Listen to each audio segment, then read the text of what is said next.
প্রথম স্বাধীনতার পর ভারতবর্ষের শ্রমিক এবং কৃষক কাঁধে কাঁধ মিলিয়ে হাতে হাত রেখে বাঁচার দাবিতে, দেশকে বাঁচাবার দাবিতে শ্রমিক কৃষকের সমস্ত স্বার্থকে আজকে কেন্দ্রের বিজেপি সরকার, মোদী সরকার আম্বানি আদানিদের স্বার্থে শ্রমিক কৃষকের জীবন বিপন্ন করেছে। 3টে কৃষি আইন তারা চালু করেছিল, আপনারা শুনেছেন, বারবার আমরা আলোচনা করেছি। মোদী সরকার 3টে কৃষি আইনের মাধ্যমে আমাদের দেশকে কৃষি ব্যবস্থা, কৃষি বিপণন ব্যবস্থা, কৃষকরা যে ফসল উৎপাদন করেন তার বিক্রি করা, বাজার ব্যবস্থা সমস্তটা ওরা কর্পোরেট কোম্পানির হাতে তুলে দেওয়ার জন্য আইন তৈরি করেছে। মান্ডি থাকবে না, কৃষকদের বাজার থাকবে না। আমরা পশ্চিমবঙ্গের চাষিরা মান্ডি জানি না, আমাদের এখানে মান্ডি আমরা স্বাদই বুঝি না। এখানে পশ্চিমবাংলায় যে মান্ডিগুলো আছে, এখানে গাড়ি আসে, গাড়ি লোড হয়, ধান কেনা বেচা হয়, কে করে, কে বেচে, কে করে কেউ জানে না। চাষিরা দূর থেকে দেখে যে ওখানে কিছু একটা ঘটছে। কারা যাচ্ছে? তৃণমূলের লোকেরা, শাসক দলের লোকেরা।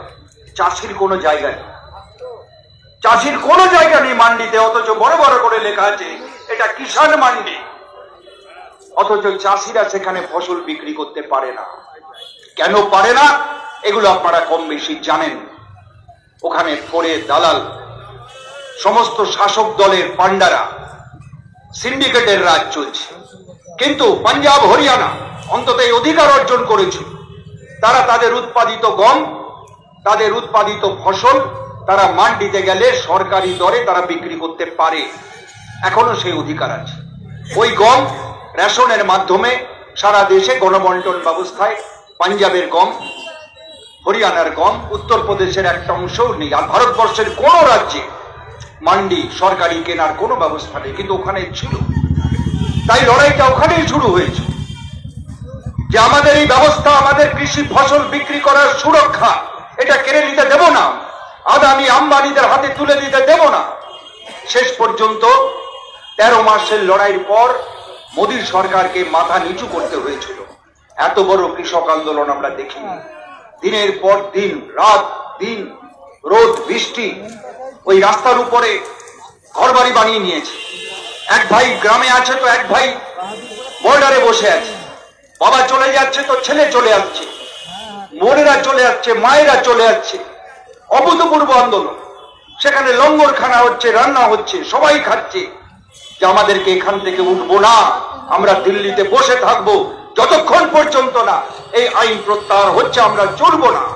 দেশের সর্বস্তরের মানুষ তার পাশে দাঁড়িয়েছে, শ্রমিকরা দাঁড়িয়েছে, ক্ষেত মজুররা দাঁড়িয়েছে। যে কেবল বড় চাষির লড়াই নয়, ক্ষেত মজুররা বলেছে যে যদি সরকার ফসল না কিনে তাহলে রেশন উঠে যাবে, আর রেশন উঠে গেলে গণবন্টন ব্যবস্থা তুলে দেবে। মোদী সরকার এই পরিকল্পনা করেছে, কিনবো না, গণবন্টন ব্যবস্থা তুলে দেবো, সমস্ত বাজারটা নিয়ন্ত্রণ করবে ওই কোম্পানি রাজ, কর্পোরেটরা, আদানি আম্বানি। গ্রামকে গ্রাম বড় বড় গোডাউন তৈরি হচ্ছে আম্বানিদের, গ্রামকে গ্রাম সমস্ত তাদের পরিকাঠামো তৈরি করছে, অথচ চাষিরা তারা ফসলের দাম পাচ্ছে না। এই লড়াই আমাদের স্মরণে রাখতে হবে। এই লড়াই 2020 থেকে 21 চলার পর সেই লড়াই কিন্তু আজও দিকে দিকে চলছে, দেশের বিভিন্ন প্রান্তে চলছে। আজও কৃষকরা সেই লড়াই করছে। কেন? মোদী সরকার হয়তো ওই আইনটাকে বাতিল করেছিল, স্থগিত করেছিল, কিন্তু ঘুর পথে মোদী সরকারের নীতির ফলে আজকে সমস্ত কিছু চালু করে দিয়েছে। কৃষি পণ্যের সবটাই নিয়ে নিচ্ছে, আজকে বিক্রি হয়ে যাচ্ছে খোলা মার্কেটে। আজকে বিদেশ থেকে আমাদের আমদানি করতে হচ্ছে, বিদেশ থেকে আমাদের খাদ্যদ্রব্য আমদানি করতে হচ্ছে। দেশে আগামী দিনে দুর্ভিক্ষের পরিস্থিতি তৈরি করবে। চাষির পেটে লাথি মেরে এই মোদী সরকার বলছে তারা কৃষক দরদি, কিন্তু দেশের কৃষকরা বুঝেছে। আমরা বিগত লোকসভা নির্বাচনে দেখেছি এই কৃষক আন্দোলনের প্রভাব কত বড়। ওই উত্তরপ্রদেশের মাটিতে বিজেপিকে পরাস্ত হতে হয়েছে, ওই হরিয়ানায় হয়তো কিছু ভালো ফল করেছে, পাঞ্জাবে বিজেপিকে হারতে হয়েছে। গোটা দেশে কৃষকরা তাদের অধিকার, তাদের মর্যাদা, তাদের বাঁচার চাষের অধিকার, চুক্তি চাষ করে তাদেরকে গোলাম বানিয়ে দেওয়ার চক্রান্তের বিরুদ্ধে তারা লড়াই করেছে। বিজেপি সরকারকে ধাক্কা দিতে পেরেছে কৃষক আন্দোলন। আজও ভারতবর্ষের কৃষক আন্দোলন হয়তো কখনো এগোবে, কখনো একটু থমকে দাঁড়াবে, কখনো উত্তাল হয়ে উঠবে, কখনো এক পা পিছনে এক পা এগিয়ে যাবে, কিন্তু কৃষক আন্দোলন বন্ধ হবে না। সেই জন্য আমরা আজকে সারা দেশ জুড়ে সংযুক্ত কিষাণ মোর্চা এবং ট্রেড ইউনিয়ন, আজকে শ্রমিক শ্রেণীর উপর যে হামলা, সবচেয়ে বড় হামলা হচ্ছে শ্রম কোড।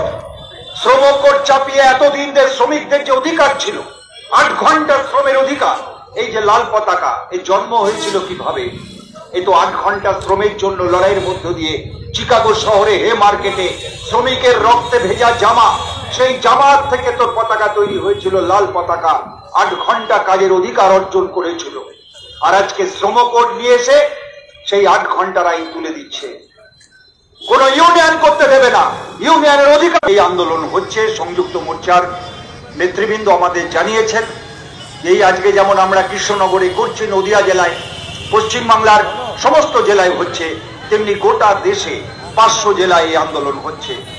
কিন্তু আমরা আরেকটা কথাও বলবো যে আমাদের রাজ্যে কি চলছে এ কথা। আজকে বীজ আমাদের রাজ্যে ছিল, বীজের খামার ধ্বংস করে দিয়েছে।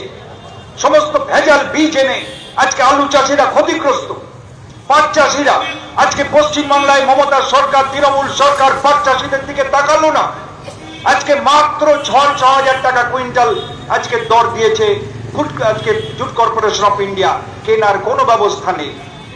আজকে তৃণমূল সরকারের রাজত্বে মান্ডি দুর্নীতি, সারের কালোবাজারি, আর বলছে কৃষক বন্ধুর টাকা দিয়েছি।